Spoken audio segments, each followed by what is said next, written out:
সুযোগ্য কন্যা জনাব আমাদের মাঝে আরো একটা মিছিল চলে আসবে। আমরা এখানে যারা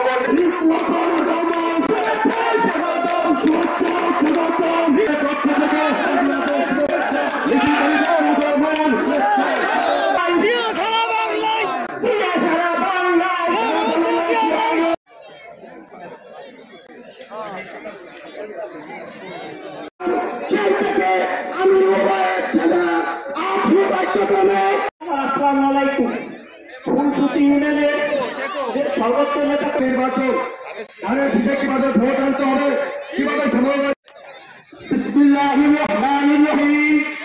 উপস্থিত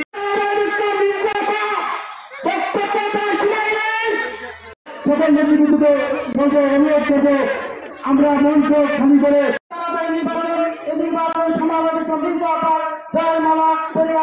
ফুলসুতি ইউনিয়ন বিএনপি 4-5-8 আমাদের বিকাশ হবে। এরপরে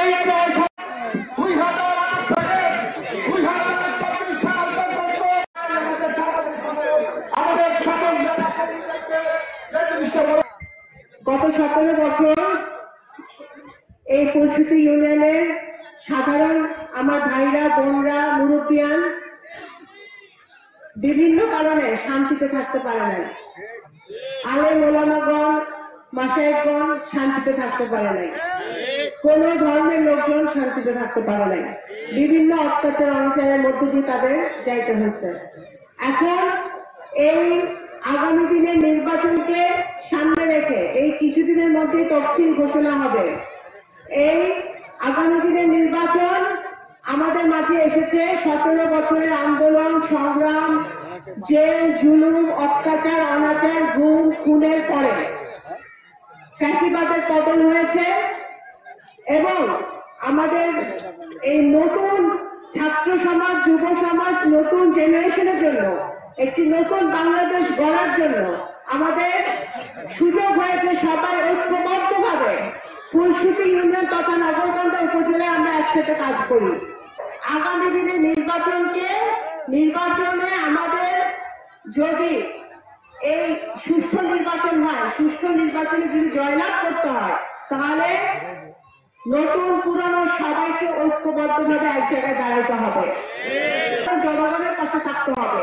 বাংলাদেশ জাতীয়তাবাদী দল, শহীদ জিয়ার দল, দেশনেত্রী বেগম খালেদা জিয়ার দল, আমাদের ভারপ্রাপ্ত চেয়ারম্যান জনাব তারেক রহমানের দল, যিনি প্রতিদিন একটি নতুন বাংলাদেশ গড়ার জন্য একটি নতুন ভবিষ্যৎ উপহার দেওয়ার জন্য সুন্দর ভবিষ্যৎ উপহার দেওয়ার জন্য কাজ করে যাচ্ছেন।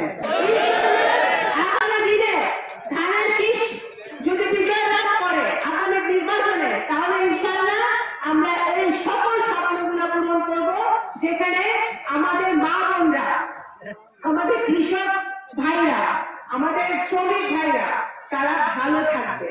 এখন আমার বিএনপি কি করবে? বিএনপি বদ্ধপরিকর। আমাদের 31 দফায় আমরা যা যা বলছি তারেক রহমান সাহেব যা যা বলছে প্রত্যেকটা আমরা বাস্তবায়ন করব। আমরা এই যে আমার মা বোনরা বসে আছে প্রত্যেকটা আমাদের কৃষক ভাই, আমাদের পরিবার গ্রামে যারা আছে, যারা গরিব দুঃখী, তারা ফ্যামিলি কার্ড পাবে। সেই ফ্যামিলি কার্ড কার নামে হবে? আমার ওই পরিবারের নারী সদস্যের নামে হবে, আমার মা বোনদের নামে হবে, যেন তারা তাদের ওয়ার্ডে, তাদের গ্রামে, তাদের ইউনিয়নে তারা সেবা পায় এবং তারা ভালো থাকতে পারে। এবং সেইটা বিএনপি সরকারে আসে ইনশাআল্লাহ ভবিষ্যতে সেটা করবে। 18 বছরে ভোট দিতে পারে নাই, তাই আজকে ভোটের এখানে যারা সিনিয়র এবং যারা আমাদের ইউনিয়নের থেকে এসেছেন তাদের জন্য